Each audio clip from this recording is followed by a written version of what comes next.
Hello, and welcome back to the Wellness Lab Digest. I'm Vince, your co-host, and if you think you're lactose intolerant, you're about to find out if it's you or just the dairy aisle.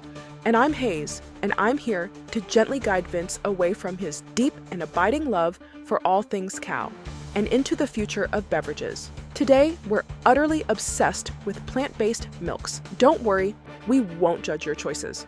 Please hit that subscribe button and turn on notifications. You won't want to miss what's coming next. Check the description for trusted sponsors and ways to support the show. Hey, Haze. So, I have to ask you straight off the bat, why? Just why? What is wrong with a cold glass of milk? You know, the stuff that comes from a cow? It's been the backbone of human breakfast, cereal, and cookies for centuries. It's got a perfect, creamy, slightly sweet thing going on that just nothing else can replicate. I get it, Vince. I really do. You've got that nostalgia factor working overtime. But come on, let's look at the facts, shall we? You're so focused on the flavor, you're missing the bigger picture. I was reading this fascinating article from Huel, and it brings up a few points that might just sway you, or at least give you something to chew on, or, sip. All right, I'm listening. But I'm warning you, if this is another lecture about the evils of big dairy, I'm going to need a big, cold glass of whole milk to get me through it. Oh, it's not a lecture, I promise. It's more of a gentle nudge. See, the article talks about two big reasons someone might switch. The first is something that I think is universal: waste. How many times have you bought a gallon of milk, used a little bit, and then a week later, you have to pour half of it down the drain because it's gone sour? Ha! You know me, Haze. That milk in the fridge never had a chance. It's down my hatch before the cows come home. But what does that have to do with plant-based milk? Well, according to this, plant-based milks, especially things like oat milk, last a whole lot longer. The person in the article mentions their preferred oat milk lasts up to 10 days in the fridge after opening, while cow's milk starts to go south in as little as 5. It's a simple thing, but it adds up. Less food waste, less money down the drain, literally. I suppose that's a fair point, but I'm not a half-gallon down the drain kind of guy. I'm a drink it until it's gone kind of guy. I can't be held accountable for the fact that my love for milk doesn't align with its expiration date. My milk drinking window is about 3 days. Your dedication is admirable, if a bit single-minded. The other point the article brings up is weight management. And before you roll your eyes, hear me out. The article says that almost all plant-based milks are lower in calories than cow's milk. I'm a growing boy, Haze. I need the calories.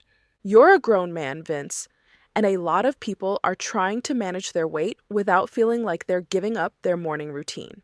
The article points out that 100 milliliters of semi-skimmed dairy milk is about 50 calories, while 100 milliliters of soy milk is closer to 40. That's not a huge difference on its own, but if you have a latte every day or a smoothie, it adds up. It's an easy way to cut down on a few calories without even noticing. Okay, I'll give you that. It's a decent point, but let's be real. It's not just about calories, it's about the whole package. The protein, the calcium, the vitamins. That's why milk is such a staple, right? It's a nutritional powerhouse. I feel like plant-based milks are just watery, less nutritious imposters. But that's a common misconception, my sweetie. Let's break it down, because this is where it gets really interesting. First, let's talk about the different players in the game. You've got your soy milk, which has been around forever. It's the OG plant milk. Then there's almond milk, which is hugely popular, but can be a little thin, as you so eloquently put it. There's oat milk, which is the current darling of the coffee shop scene because of its creaminess. And then you have coconut milk, which is great for certain things, but maybe not for a bowl of cereal. And let's not forget the newcomers, like pea milk and even cashew milk. All right, I'll admit, there's a lot more variety than I thought. But what about the nutrition? That's the key. Each one has a different profile. Soy milk, for example, is probably the closest to cow's milk in terms of protein content. A cup of soy milk can have around 7 to 8 grams of protein, which is pretty comparable to dairy milk. On the other hand, almond milk is often much lower, maybe only 1 gram of protein per cup, but it's also very low in calories. It's a trade-off.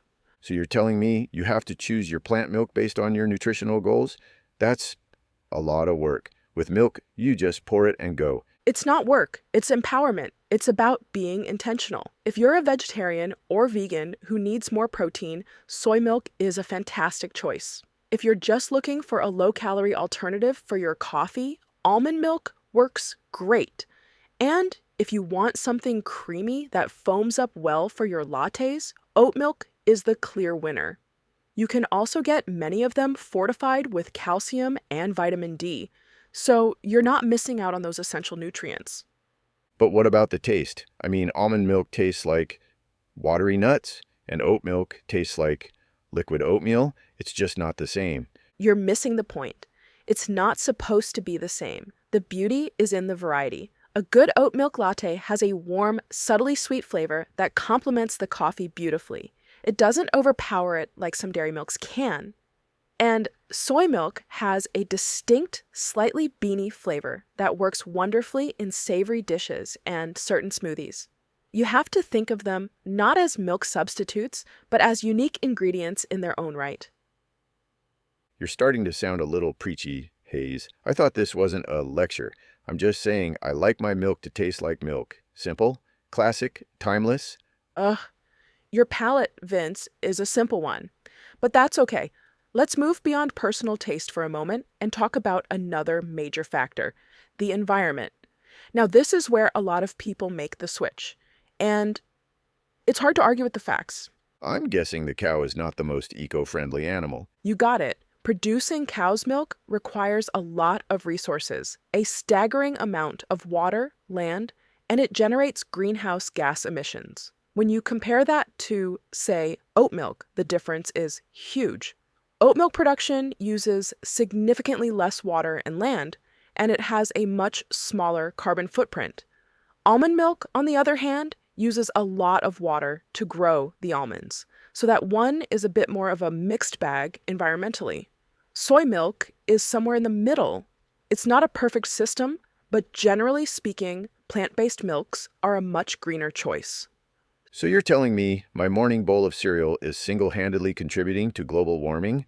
Thanks, Haze. That's a great way to start my day. Now I feel guilty about my Frosted Flakes. Not single-handedly, but every little bit helps, right? And it's not just about the big picture. Some people find that switching to plant-based milk helps with certain health issues. For example, a lot of people have a mild lactose intolerance and don't even realize it. They might feel a little bloated or have an upset stomach after a bowl of cereal or a glass of milk, and they just assume it's normal. When they switch to a plant-based alternative, those issues can disappear. You're painting a pretty compelling picture, I'll admit. But what about the other side of the coin? Surely there are downsides to this plant milk revolution.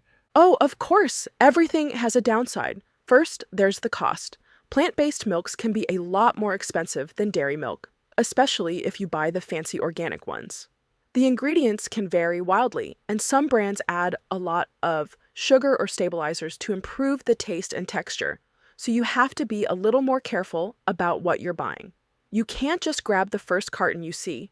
You have to read the labels. See? It's complicated. With milk, it's just milk. It's only complicated if you make it that way, Vince. It's just about being informed. And you have to remember that not all plant milks are created equal. Some, like rice milk, are very low in protein and other nutrients, and often have a high sugar content. So, you can't just assume that because it's plant-based, it's automatically healthier. It's a tool, just like anything else, and you have to use it correctly. I get it. But what about my latte? It's just not the same. The texture, the creaminess. I know. It's a real sticking point for a lot of people, but that's where the oat milk comes in. It's known for its creamy, rich texture that mimics dairy milk almost perfectly, especially in hot beverages. The fats and proteins in it are just structured in a way that allows it to froth and blend without separating. It's like magic. All right, Haze, you've got some excellent points. I'm not ready to give up my whole milk just yet, but maybe I'd be willing to try a small carton of oat milk in my morning coffee, just to see what all the fuss is about. That's all I'm asking, Vince. Just an open mind and a willingness to try something new. It's not about giving up what you love, it's about finding new things to love. It's about balance and listening to your body and understanding the impact your choices have on the world around you. And speaking of listening to your body, it's time for a short break. Do you ever feel like you're just not at your best? Like your body's a little sluggish, or you just don't have the energy you used to? Maybe you're looking for a way to give your body a little boost, a way to help it do what it's designed to do. Well, there's a good reason you might be feeling that way. As we age, our bodies can struggle to maintain a youthful, active cellular state. Renewal and repair can slow down, and our bodies just don't feel the same. But what if you could support your body's natural renewal process? Stem Active is a premium stem cell activator that helps your body help itself. It's a dietary supplement designed to help your body promote the release of its own stem cells from the bone marrow. These master cells can then travel to where they're needed most to support your body's natural process of repair and renewal. Stem Active is a blend of naturally sourced ingredients, including Oncaria tomentosa, Tibetan sea buckthorn, and AAFAI blue-green algae, all chosen to work synergistically to support your cellular health. Don't wait to feel your best. Scan the QR code on your screen right now or click the link in the description to learn more and get started. Your journey to feeling younger and more vibrant begins with a simple click. Vince, did you know some people are even using plant milks for cooking? I've heard rumors, I've heard whispers, but I have a hard time imagining anything other than a nice cream sauce made with, well, cream or milk. Well, get ready to have your mind blown.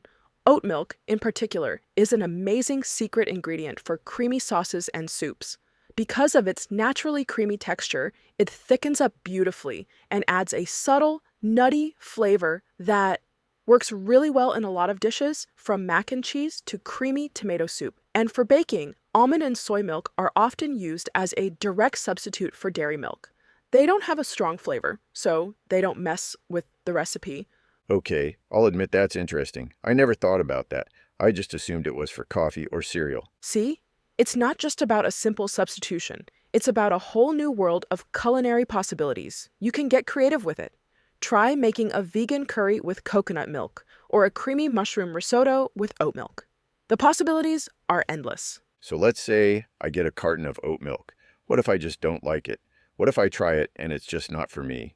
That's totally fine, Vince. This isn't an all or nothing thing. It's about having options. Maybe you'll find that you love oat milk in your coffee, but you still prefer cow's milk for your cereal. Maybe you'll find that almond milk is your new go-to for smoothies, but you still want a glass of cold dairy milk with your cookies. It's all about finding what works for you, for your body, for your taste buds, and for your lifestyle.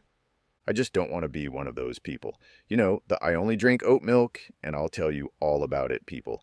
You don't have to be. Just try it. It's a small step, and who knows? Maybe one day you'll be the one telling me about a new type of plant milk that I've never heard of. You might just surprise yourself. The point is, there's a reason so many people are making the switch. It's not just a trend, it's a movement towards more mindful and sustainable eating. And whether it's for weight management, for the environment, or just to try something new, it's a choice that's here to stay. So maybe instead of seeing it as a downgrade from cow's milk, you can see it as an upgrade to your food game, a new tool in your culinary toolbox. And who doesn't love a new tool? I like new tools, as long as they don't get in the way of my love for a simple, honest-to-goodness glass of cow's milk. I'll give it a shot, Haze. That's all I can ask for, Vince, a step in the right direction. And on that note, I think we've covered the basics of the plant milk debate for now. It's a big topic with a lot of different facets to consider, but hopefully we've given you all something to think about on your next trip to the grocery store. Thanks for tuning in to the Wellness Lab Digest. If this episode inspired you, here are 3 quick ways to support the show. 1. Subscribe so you never miss fresh, body-loving wellness insights. 2. Share this episode with someone who needs it today. 3. Comment below and tell us what topics you'd love to hear next. Want to do even more? Check the description for ways to support the show. Stay curious, stay well, and we'll see you in the next episode.